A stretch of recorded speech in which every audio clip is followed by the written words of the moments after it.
பாவத்திலிருந்து தப்பித்தல். கிறிஸ்துவுக்குள் பிரியமானவர்களே, நாம் பாவம் செய்தாலும் அதிலிருந்து தப்பித்து விடலாம். இது சாத்தான் நமக்கு சொல்லும் மிக பெரிய பொய்களில் ஒன்று. அதே வார்த்தை பல விதங்களில் நம் மனதில் வருகிறது. நாம் கவனமாக இருக்கிறோம், எதுவும் ஆகாது, இது பெரிய விஷயமே இல்லை, என்னால் என்னை கட்டுப்படுத்தவே முடியவில்லை. ஆனால் அது உண்மை இல்லை. பாவம் மிகவும் ஆபத்தானது.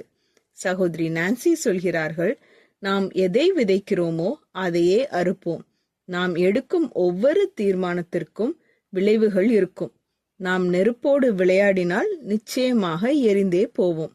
யாக்கோபு 1:15 சொல்லப்படுவது போல, பாவம் பூரணமாகும்போது மரணத்தை பிறப்பிக்கும்.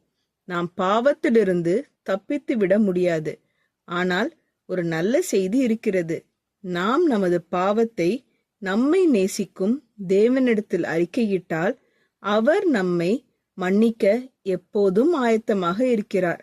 அதுதான் உண்மை. ஜெபம் செய்வோம்.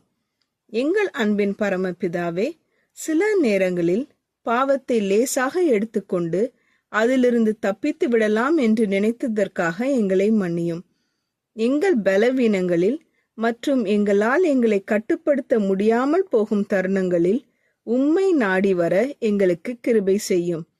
பாவத்தின் ஆபத்தை உணரும் அறிவையும் அதிலிருந்து விலகி வாழும் வல்லமையும் நீர் எங்களுக்கு தாரும்.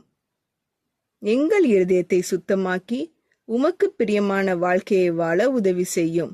நாங்கள் எங்கள் பாவங்களை உம்மிடத்தில் உண்மையாய் ஒப்புக்கொள்ளும் போது நீர் அதை மன்னித்து எங்களை ஏற்றுக்கொள்வீர் என்பதை நாங்கள் விசுவாசிக்கிறோம். இயேசுவின் நாமத்தில் ஜெபிக்கிறோம் பரமபிதாவே, ஆமீன்.